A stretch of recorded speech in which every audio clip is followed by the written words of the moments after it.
In my high school, I have been asked by friends all the time how I did on a test or a project. And I almost always respond with, how did you do?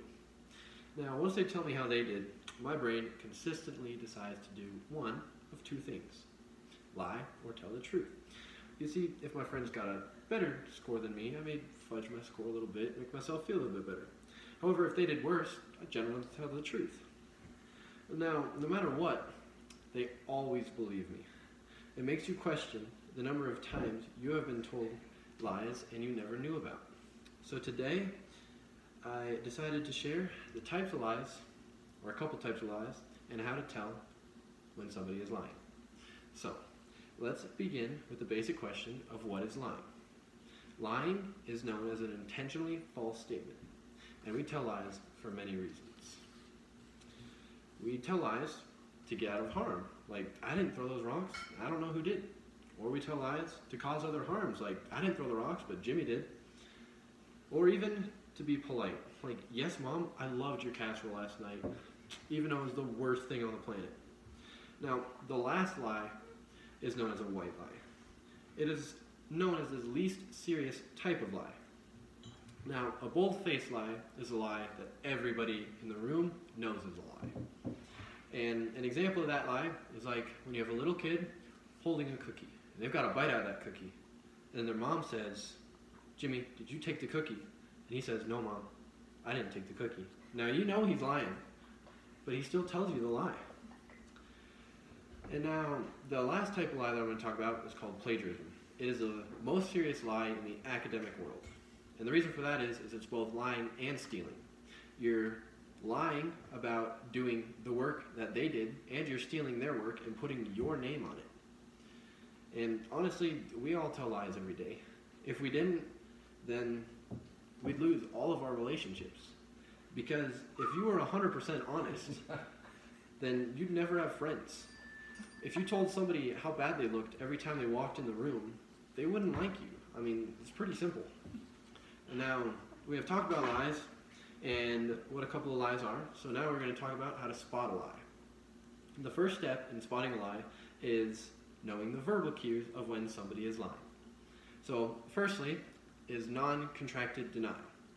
Non-contracted denial is when you are telling a lie, you tend to be more formal and you do not use contractions, such as, I did not know that person, instead of simply saying, I didn't know that person, because didn't is a word that you would generally use because it's easier, and we tend to go for the easier route. Also, a liar will tend to space themselves from the subject and answer with a short answer, such as, do you know Donald Trump? A liar may respond with an answer like this: do I know who? I've never heard of him. I did not have anything to do with him. Okay? So, as you can see, a liar may repeat the question, which is a dead giveaway of lying, and then they will space themselves from the subject. Now, the reason a liar does this is because of two reasons. Because they know that people in the audience, they can check their statements. So, they try to keep it short, and they try to space themselves. And, that's about it. Okay. So now that we have talked about the verbal cues of lying, we will now talk about the body movements of a liar. So the first common misconception of a liar is that they fidget, but they don't. In fact, they tend to freeze their entire upper body. Now the second misconception is that a liar will avoid all eye contact. And that's not actually true. Liars tend to always keep their eyes on the subject, and it gets really, really uncomfortable. Now, also, after a liar has told a lie, his emotions may get the best of him, and he may smile. Now, this smile is known as duping delight. And this is where the liar's like, heck yeah, I just got away with a lie.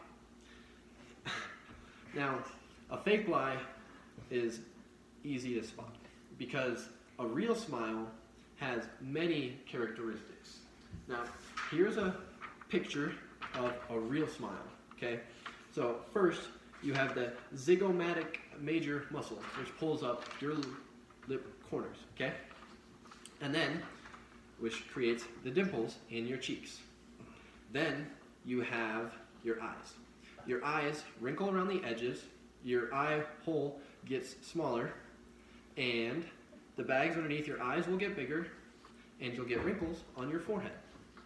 Almost all of these signs will be completely non-present when a liar is smiling or trying to fake happiness. However, happiness is easier to fake than sadness, because sadness, in order to be sad, genuinely and sad, people will cry, and they will also sweat. Now, crying and sweating is impossible to create on demand. Now, all in all, lying or being able to spot a liar is not all about being able to say, I gotcha, you lied. But there's actually more to it. Like being able to know what a lie is and being able to see the verbal and nonverbal cues of a liar could actually save lives or just help somebody's life. Like stopping a terrorist from boarding the train, or even spotting somebody who's lying about how they feel and they may be going through something like depression.